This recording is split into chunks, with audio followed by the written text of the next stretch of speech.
Of course, the trial was a global phenomenon, but this was also a very personal tragedy for the Steenkamp family. Welcome to Watch Mojo, and today we'll be looking at the most notable individuals in the sporting world who were convicted of homicide or similar crimes, bringing their professional careers to a screeching halt. We're only considering those who were actually convicted, so people like O.J. Simpson won't be included. We, the jury, in the above entitled action, find the defendant, Orenthal James Simpson, not guilty of the crime of murder.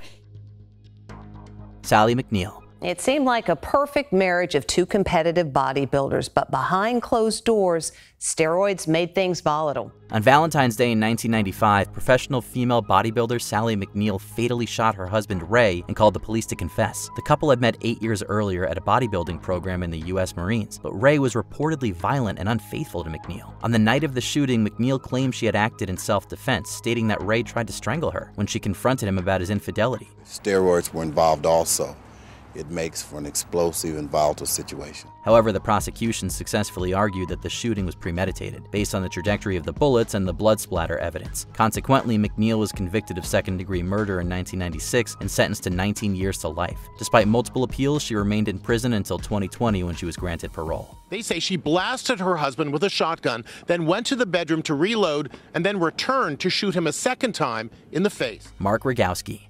A former professional skateboarder and now convicted killer may be on his way to being a free man after spending more than 30 years in prison.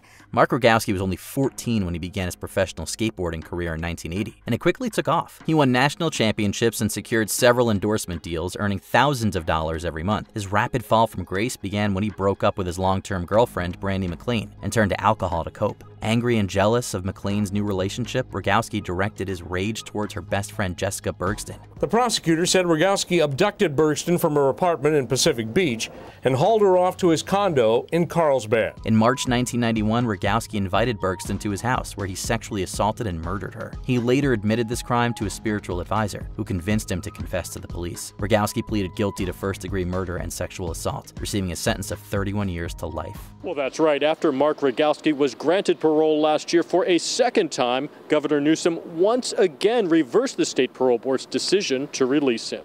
Evangelos Kousis. The gangland war exploded into the public arena back in June 2003, when Carl Williams ordered the murder of Jason Moran from the notorious Moran crime family. In the late 1980s and early 90s, Evangelos Kousis made a name for himself as a boxer and kickboxer, winning the World Middleweight Championships in kickboxing. At the same time, Kousis worked as a nightclub bouncer and became involved in Australia's criminal underworld. This association led him to become entangled in the Melbourne gangland killings, particularly the murders of Lewis Kane and Lewis Moran. Lewis Moran, the patriarch of the Moran crime family, was shot dead. Kane was fatally shot in May 2004 after a meeting with Kousis and another associate. Despite claiming self-defense, Kousis was convicted and sentenced to a minimum of 15 years in prison. He was later tried and found guilty for the March 2004 murder of Moran, who was ambushed by masked gunmen. This led to him being sentenced to life.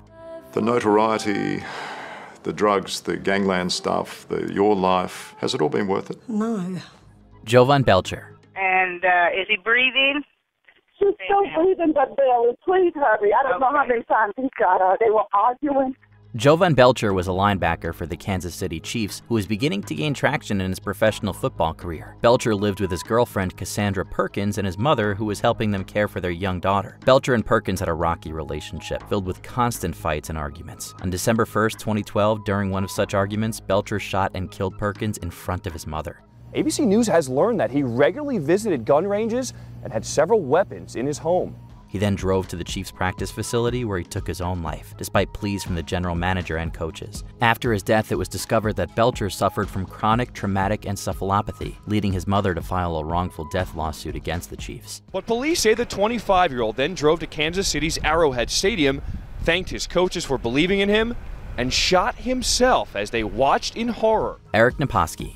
Guilty of first-degree murder, a former football player has been convicted of killing his lover's boyfriend in his Newport Beach home. In December 1994, millionaire investor Bill McLaughlin was shot and killed in his Newport Beach, California home. At the time, McLaughlin was living with his girlfriend, Annette Johnston, after divorcing his first wife of 24 years. Unbeknownst to McLaughlin, Johnston was secretly involved with Eric Naposki, a professional football player who had played in the NFL and the World League of American Football. I said, Dad, I don't really like her. I think she's with you for your money. The murder remained unsolved until 2009 when authorities arrested and charged Naposki and Johnston. They claimed that Johnston, who stood to collect $2.5 million from McLaughlin's life insurance and savings, had orchestrated the murder and enlisted Naposki to carry it out. Although they both maintained their innocence, Naposki and Johnston were convicted of first-degree murder and sentenced to life imprisonment. A California jury convicted former NFL linebacker Eric Naposki last July for a murder he says he did not commit. Burl Fox. 3 days later, he visited Leoka at her mother's design shop.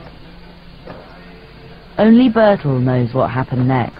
Burl Fox was born on the Caribbean island of St. Kitts and moved to London as a toddler. In his teenage years, Fox began bodybuilding and quickly became a powerhouse, winning nearly every possible contest and earning the nickname Brutal Bertle. That name took on a darker meaning in September 1997, when he fatally shot 2 women in St. Kitts and Nevis. Leoka's family also wanted the relationship to end. Her mother, Violet, intervened. The victims were Violet Brown and her daughter Leoka, who was Fox's former fiancé. While Fox claimed the shooting was accidental, his best friend testified otherwise. He was convicted and sentenced to death by hanging, which was later commuted to life imprisonment. After serving 25 years, Fox was pardoned by the Governor General of St. Kitts and Nevis and released in 2022. He had to do something. He felt like if he couldn't have her, then why should anyone have her? Chris Benoit. Well, the wrestling world in shock today. Former champion Chris Benoit found dead in his Atlanta home along with his wife and young son. This Canadian wrestler achieved worldwide fame in WWE, winning 30 championships in various international wrestling tournaments. By 2007, Benoit was already a 2-time world champion and was poised to win a 3rd championship on the night of June 24th. However, he failed to show up for the match. When authorities entered his home the next day for a welfare check, they found the bodies of Benoit, his wife Nancy, and their son Daniel. But go back real quickly if you can for this text message. It's got to be at least very alarming or very strange for them to say you need to go to this house and check it out. Over the prior 3 days, Benoit murdered Nancy and Daniel, placed Bibles beside their bodies, and then took his own life. An autopsy later revealed that Benoit suffered from severe chronic traumatic encephalopathy and had misused steroids and alcohol, which could all have contributed to his unimaginable actions. In reality, WWE superstar Chris Benoit, his wife Nancy, and their son Daniel are dead. Hiroshi Ogawa. Financial struggles are common, but they can sometimes push people to take disastrous actions. Take Hiroshi Ogawa, a former professional baseball pitcher for the Lotte Marines in Japan. Ogawa left the sport in 2002 and began working at an industrial waste disposal firm. Not long after, he went bankrupt and decided to seek financial help from his boss. When he visited his boss's home, he encountered the housekeeper, 67-year-old Kazuko Nishiuchi, whom he reportedly asked for a loan. Nishiuchi denied this request, causing Ogawa to physically attack her, leaving her unconscious. He then stole money from the house and disposed of the housekeeper's body in a nearby pond. Ogawa was ultimately found guilty of murder and sentenced to life imprisonment in September 2005. Oscar Pistorius. Well, now all anyone cares about is what drove this Olympian to shoot his girlfriend 4 times in the early hours of Valentine's Day.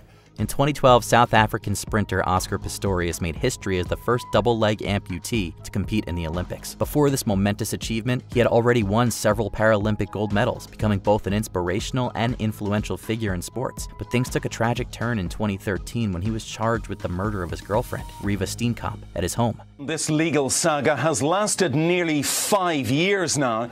But this morning it took just minutes for a judge to more than double the jail sentence for Oscar Pistorius. Pistorius never denied shooting Steenkamp, but he claimed to have mistaken her for an intruder. Initially, he was convicted of culpable homicide and sentenced to 5 years in prison. However, on appeal, this conviction was upgraded to murder, and his sentence was increased to 13 years and 5 months. After serving over 8 years, Pistorius was granted parole in 2024. They managed to spirit him away from the prison near Pretoria without being seen. He's now believed to be at home at his uncle's house in a wealthy suburb of Pretoria.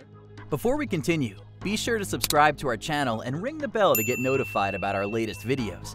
You have the option to be notified for occasional videos or all of them. If you're on your phone, make sure you go into your settings and switch on notifications. Aaron Hernandez. Hands that caught so many touchdown passes in handcuffs today as he was led into court, charged with the brutal murder of his friend Odin Lloyd. Aaron Hernandez was a fierce NFL tight end who played 3 seasons with the New England Patriots. He seemed destined for a long, successful career, but that all changed in 2013. In June of that year, the body of Odin Lloyd was discovered at an industrial park near Hernandez's home. Lloyd had met up with Hernandez the day before his death, and they had driven around together. You were with him just hours before he was murdered. Yeah. What'd you guys do? Hang out. It was a typical Sunday. Hernandez became the prime suspect and was soon arrested and charged with first-degree murder. Less than 2 hours after his arrest, the Patriots released him from his contract. Hernandez was ultimately convicted and sentenced to life in prison without parole. In 2017, while still appealing his conviction, he took his own life in his prison cell. We do move on tonight and to new reporting here this evening after a former Patriot star was discovered dead in his cell. Did we miss any other killer athletes? Let us know in the comments below. Few have fallen as far or as hard as former NFL star Aaron Hernandez. Did you enjoy this video? Check out these other clips from WatchMojo and be sure to subscribe and ring the bell to be notified about our latest videos.